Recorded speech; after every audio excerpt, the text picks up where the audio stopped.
Now, I request Comrade Sudhakar Reddy, General Secretary of the Communist Party of India, to lead the Congress. Inaugural session, Comrade Ramchandra Pillai, Comrade Prakash Karat, General Secretary, Comrades of the fraternal left parties, Comrade Devabrata Vishwas, Comrade Adhani Rai, Comrade Parvesh Ghosh, Comrades Kavita Krishnan, and comrades of the Politburo, comrades of the Central Committee.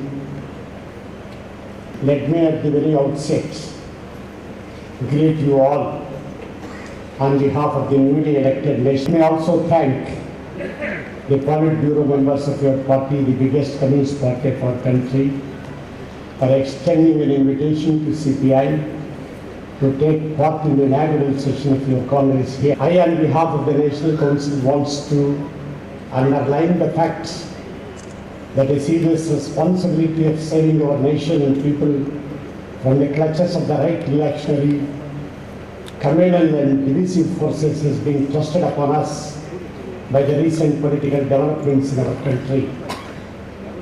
Our party congresses are being held in the background of deep crisis of world capitalism and right reaction coming to power in our country.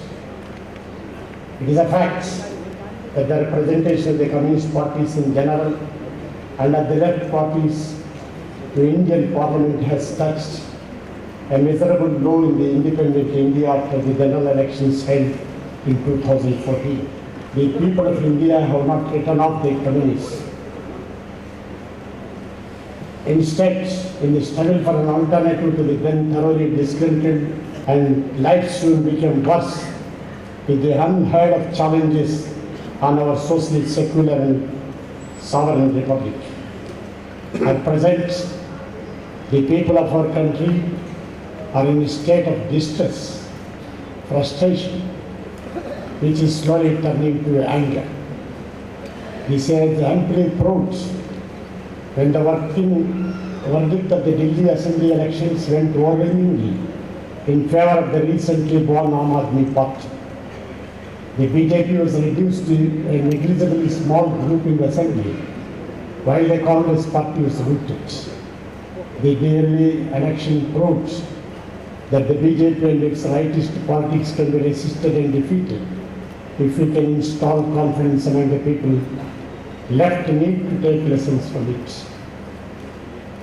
The call for a stronger left unity and to strengthen it was the undertone that resounded the entire deliberations held in Comrade C.K. Chandrappan Nagar in Puducherry and at the public meeting on the concluding day of the CPI's 22nd Party Congress. Also, let me put on record the presence of the top leaders of the Communist parties of India, including Comrade Prakash Karat in our Congress, inspired not only our delegates, but also the well-wishers and friends of the left movement, who later welcomed it through their message to our party headquarters as a positive signal to the left unity, the most essential at this crucial period, national crisis in all spheres of life.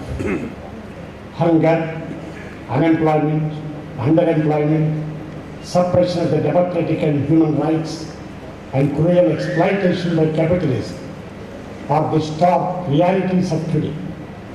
Capitalism is in deep crisis, particularly in the US and Europe. Free markets, with its lust for super profits, ended in bankruptcy of hundreds of banks and financial institutions, resulting in more unemployment, price rise, as well as the misery to the people. In spite of the crisis, the wealth of the corporates and the rich individuals is on increase, and the gap between the rich and the poor is abnormally increasing. The burden of the crisis is being ruthlessly thrown on the working people, poor, and even on old age pensioners. The pro-rich agenda is being implemented at the cost of the people by denying the workers, farmers, and common people even the basic right to live and lead a decent life. The maiden full union budget of the BJP-led NDA government has pronounced the most inhuman deep cut in budgetary allocations for education, health and social sector schemes. The rural employment program under MGNREGA is being done away with, scrapping thereby the minimum governmental support that the poor has been receiving in rural India. The cruelest assault is on the farmers in the form of amended land acquisition bill of 2015, with the Prime Minister himself battling with all its vigor on behalf of the rich corporate houses and MNCs for the adoption of the amended bill. It is against this severe offensive that our party Congress is being decided to observe May 14, 2015 as an All India protest day against the draconian anti-farmer, anti-national land act amendment bill. Our party Congress called for unleashing class struggles under the United Left banner in the coming period. We believe this decade will be a decade of class struggles. I am sure that your party Congress will discuss about the left unity and giant struggles. Let us independently and unitedly do everything possible as revolutionary parties to accept and defeat the challenges thrown upon us by the present NDA regime. Let us also assure ourselves that everything is not lost for us, as our part of the family of the international communist and workers' parties. We should be proud of the signs of re-emergence of the communist parties through great struggles in Europe, unipolar, dictatorial methods of neo-imperialist forces are being challenged by the people. Massive strikes and demonstrations are taking place wherever the left has a say. The recent elections in Greece has given a jolt to the European Union and International Monetary Fund.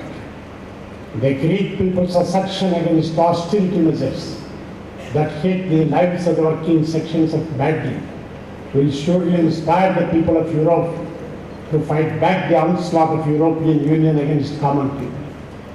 The increasing strength of the Communist Party of Russia, Japan, Nepal ought to be noted with satisfaction.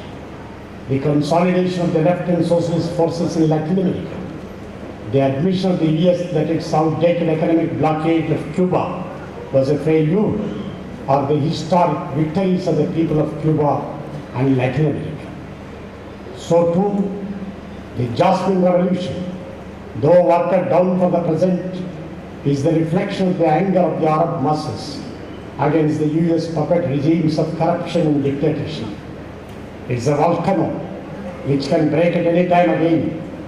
Imperialist forces are abetting rabid Islamic fundamentalist forces to unleash civil war between different sects of the people so as to divert the attention of the masses from the mainstream struggles. ISIS terrorists armed to the teeth by the imperialist forces, resulting in the horrific bloodshed and death of thousands of innocent people.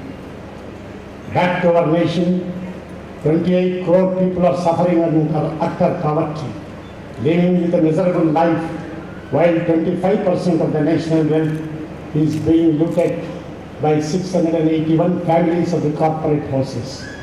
Peasants are in distress, and hundreds of them are committing suicides to escape from the debt trap in Vidarbha, Telangana, Karnataka, and other places. The government refused to accept these facts. On one side, corruption is on increase in the government departments as usual. The style and functioning of the Prime Minister is autocratic, secretive, and individualistic. On the other side, Hindutva forces are unleashing an anti-minority terror campaign in the name of Gharwapsi, a kind of reconversions.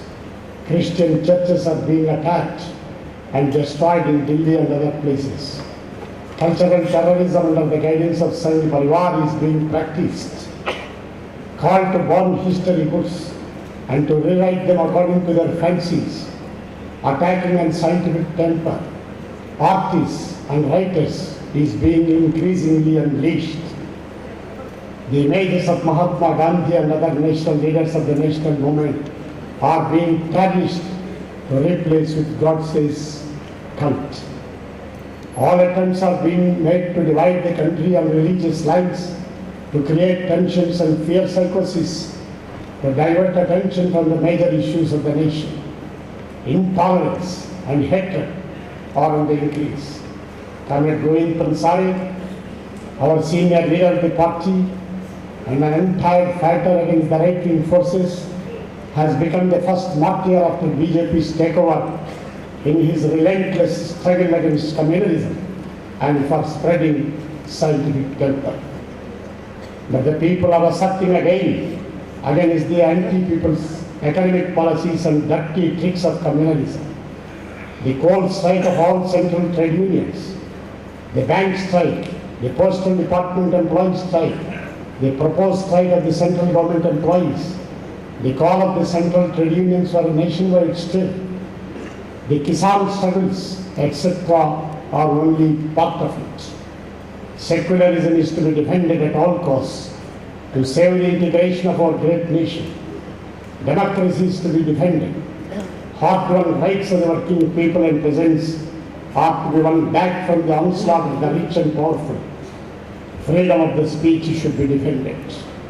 Our party, Congress, has underlined to carry on this difficult battle, we need to win the confidence of the people.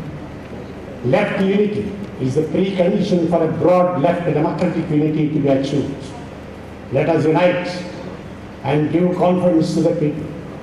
Also, let us strengthen our bases.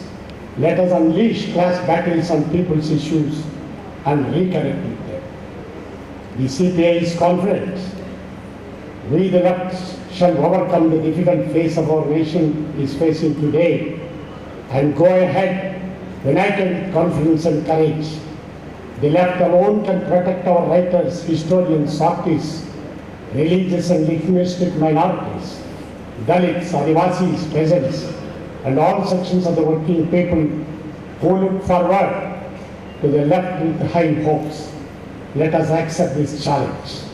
Dear comrades, the CPI-M party has become the main target of the Trinamool Congress goons in West Bengal, resulting in lot of murders, attacks, burning of party offices. CPI-M and the left is fighting back this terror and for the restoration of the civil and democratic rights there. We stand with you in the struggle for democracy. We assure our support and solidarity. We have to fight both against the BJP and TMC in Bengal, and we are sure we will win the battle. Dear comrades, with these words, I wish the 21st Congress of the CPI-M all success. Let's salute to you all. Long live CPI, long live CPI-M, long live left unity. Thank you.